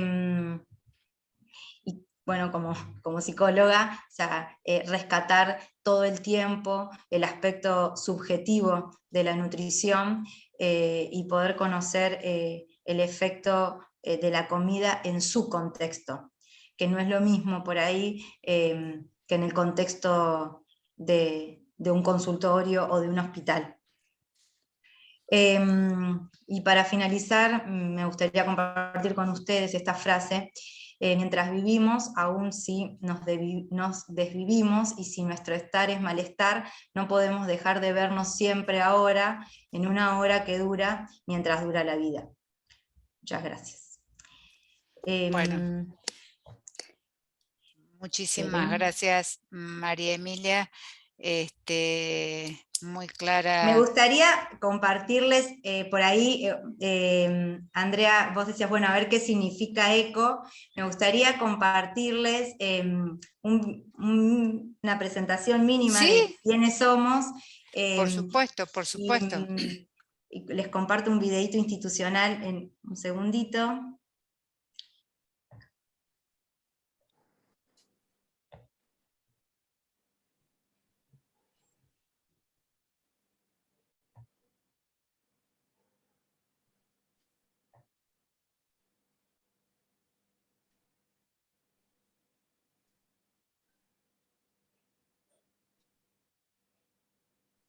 Arranco.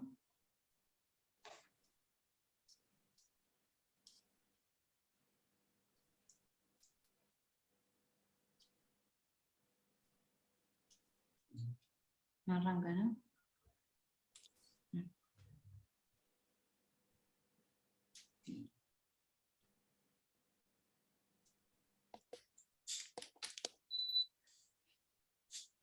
No arranca, ¿no? No, hoy parecía que hubiera querido arrancar y No me aparece el signito. A ver Y- ahora.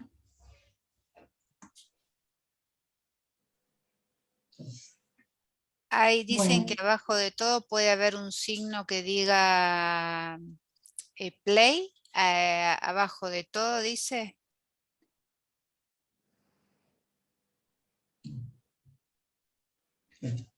A ver, si es ese.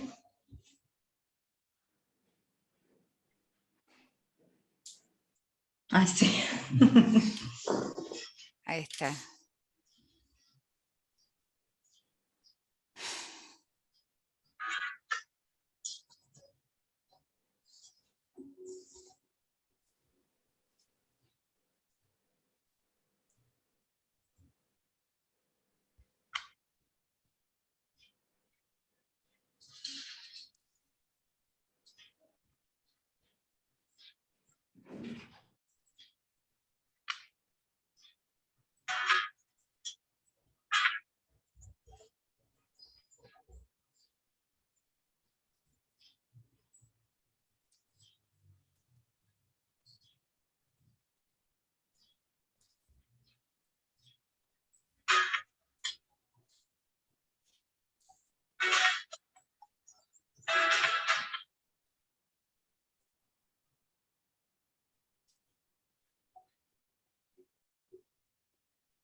Bueno, ahora sí. Excelente, gracias.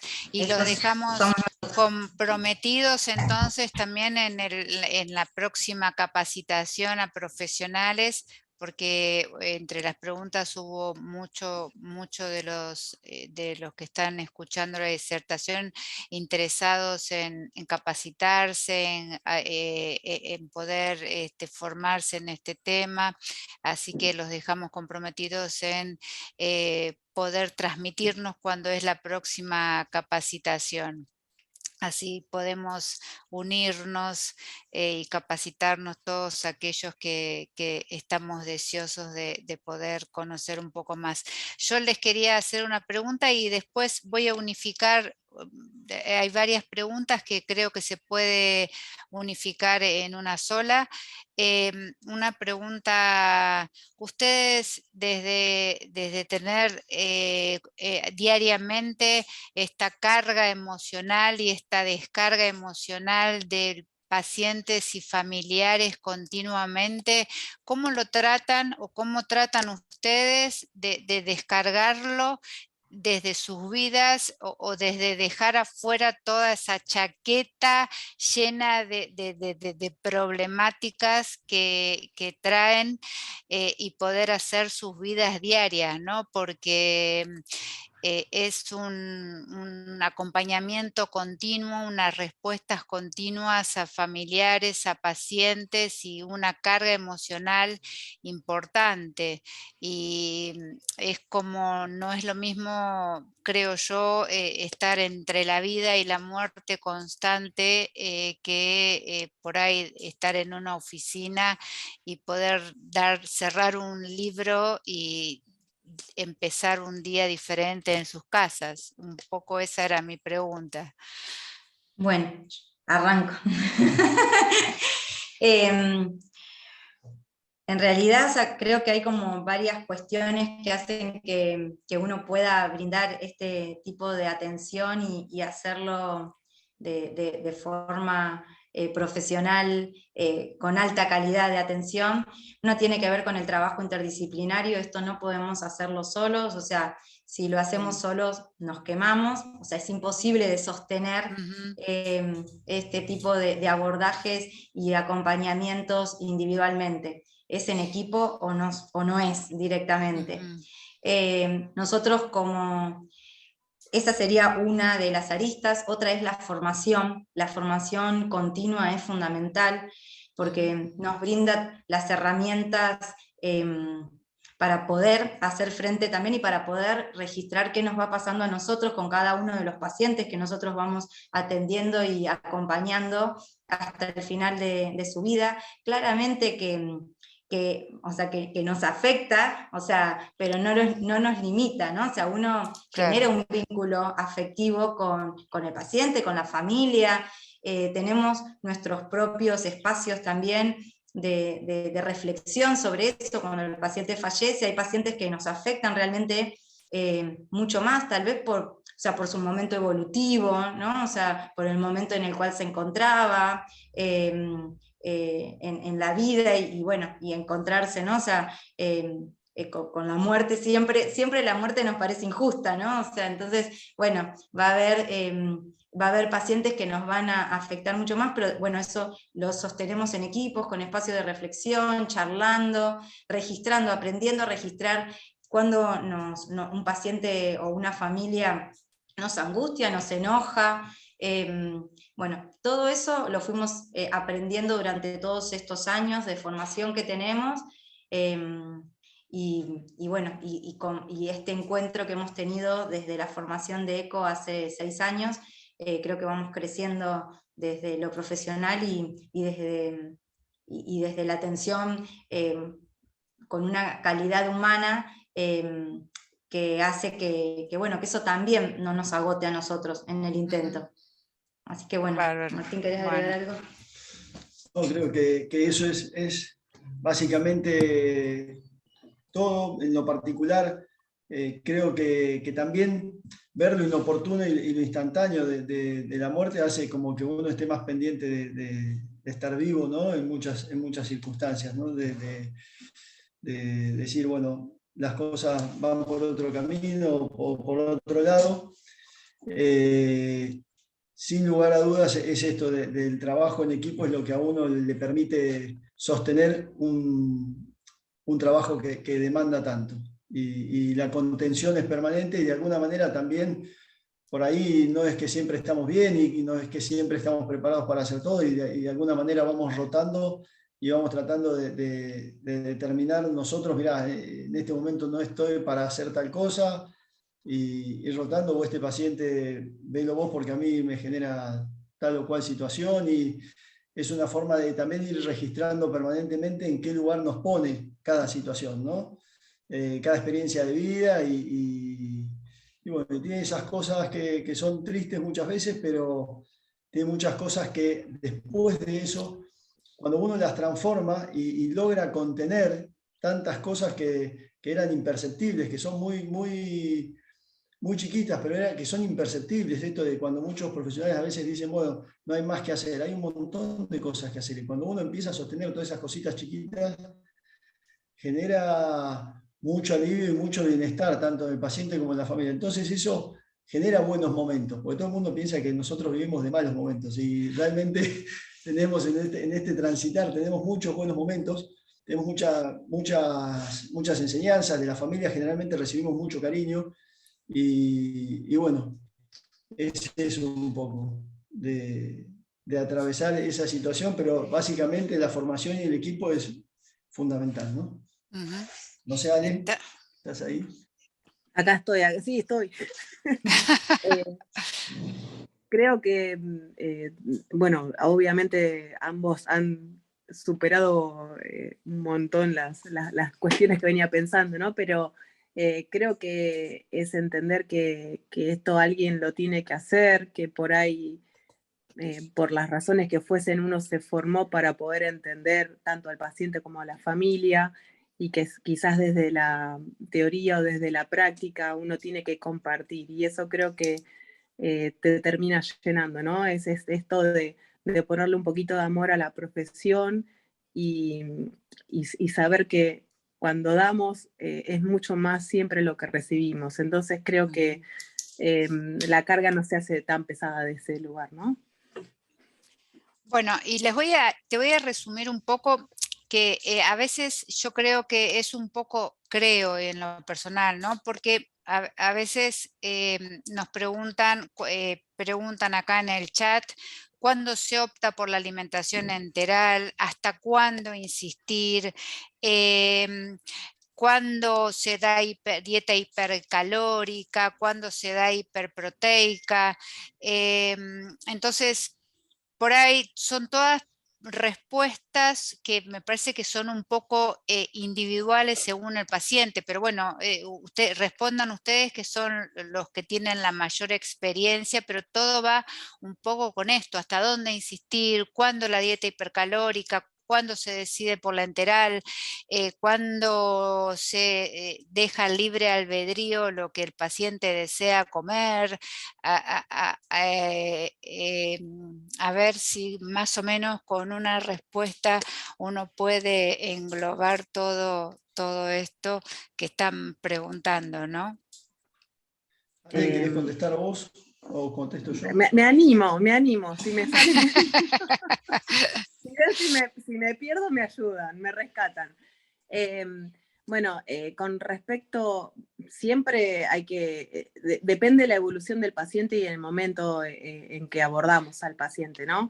La alimentación enteral está, sí, sugerida cuando el paciente, esa intervención va a lograr su estado nutricional, ¿no? Distinto es un paciente que por ahí lo necesita para recuperarse de una cirugía, para poder afrontar el tratamiento, a aquel paciente terminal en el que la sonda nasogástrica no va a mejorar su estado de nutrición. Cuando ya estamos en un estadio muy avanzado, la caquexia va a ser refractaria al tratamiento, le vamos a colocar sonda, le vamos a alimentar por vía oral y el paciente va a seguir bajando de peso. Es un dilema ético que también es controversial, y obviamente en estos casos también hay que tener en cuenta que por ahí, si más allá de que un paciente pueda estar en un estadio terminal, si tiene alguna obstrucción digestiva o alguna dificultad digestiva alta, sí va a indicarse una sonda, pero por ahí en estadios muy avanzados de la enfermedad no va a cumplir el objetivo que queremos, que es mejorar su estado nutricional. Ahora, en estadios, en una situación distinta, en un comienzo de la enfermedad, sí es un recurso que se utiliza y se maneja sin ningún problema. La dieta hipercalórica e hiperproteica, sí, sí, un poco este lineamiento, ¿no? En la medida que se pueda mejorar el estado nutricional, siempre teniendo en cuenta adaptar esta dieta hipercalórica e hiperproteica a la sintomatología, y entonces ahí sí, todo el abordaje, o sea, toda nuestra magia como nutricionista, que es modificar texturas, consistencias y demás para tratar la patología. La dieta hipercalórica e hiperproteica funcionan también los suplementos. Distinto ya es por ahí en un final de vida, en donde por ahí, por más que querramos hacerla muy hipercalórica o muy hiperproteica, los volúmenes que ese paciente puede ingresar a su cuerpo son muy escuetos, entonces no hay ni hipercalórico ni hiperproteico que podamos cumplir, porque va a ir comiendo lo que va a ir pudiendo, y en la medida que que se vaya acercando a su final de vida, cada vez va a ir comiendo menos, ¿no? Pero obviamente vamos a apuntar a utilizar todos los recursos terapéuticos que tengamos desde lo nutricional, lo más que se pueda. Pero sin someter al paciente a esta cosa de un régimen obligatorio en donde tiene que comer 200 gramos de calorías, no sé, de calorías en una ingesta, que tienen que tener tanta cantidad de proteínas y demás. Siempre respetando el estado evolutivo, la sintomatología y bueno, los gustos y hábitos del paciente sobre todo. Bueno, re clara y ¿Estuvo algo bien que... ahí? Sí, re Muy bien. bien, muy bien. Y algo que sobre todo lo remarcó María Emilia es sobre todo otorgarle calidad de vida, ¿no? a la persona, que es fundamental, ¿no? No complejizar a donde queremos descomplejizar al paciente. Para mí fue una charla, un webinar súper interesante, nos introdujo en un tema que estamos muy poco habituados a hablar, que estamos muy poco habituados a tratar, sobre todo porque estamos habituados, como empezó Ale con su disertación, a hablar de nutrir a un paciente o sacarle calorías a un paciente, pero no cuando ya llega a su última etapa, ¿no? Y ahí se nos van cayendo todas las estructuras que nos han enseñado en la universidad, fórmulas desarrolladas, calorías, proteínas y demás. Así que bueno, les dejo, hay un montón de gente que quiere saber sobre la diplomatura, así que se comunican con el colegio, Ale va a dejar toda la información en el colegio, igual que toda la bibliografía que puedan acercarnos, están dispuestas en el colegio. Así que todos aquellos disertantes nos pueden escribir y le vamos a contestar. Hay millones de agradecimientos, millones de gente que nos está dejando por el chat, que fue muy clara todas las disertaciones. Agradezco muchísimo a los tres, así que a Ale sobre todo, que encerradita en su pieza y con la tecnología que estaba a su disposición nos dejó. Agradezco a todo el equipo de EcoSalud. Y bueno, para mí fue un placer. El placer es mutuo, muchas gracias por la invitación. Quedamos abiertos a cualquier duda. Mandaremos, bueno, Ale tiene mucha bibliografía, pero acercaremos algo de lo que hay. Hay algunas guías que son muy claras en cuanto a todas estas dudas que preguntaban, la dieta hipercalórica, la indicación o restricción de la sonda nasogástrica de alimentación enteral, la parenteral, que muchas veces se plantea también. Por lo tanto, son puntos que están bien marcados y que están bien fundamentados. Y no solo uno se centra mucho en los pacientes oncológicos, pero también queda muchos pacientes neurológicos, los pacientes con una demencia avanzada, en qué momento o qué justificación tiene la alimentación enteral, cómo soportar la alimentación de esos pacientes. Así que bueno, quedamos abiertos a todo eso.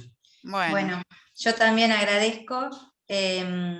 Me pareció muy importante este encuentro. Claramente es una introducción, creo que hay muchísimas cosas por seguir trabajando, pero bueno, me parece que es una puerta muy importante que se abre y que, bueno, quedamos a disposición también para todo lo que ustedes necesiten.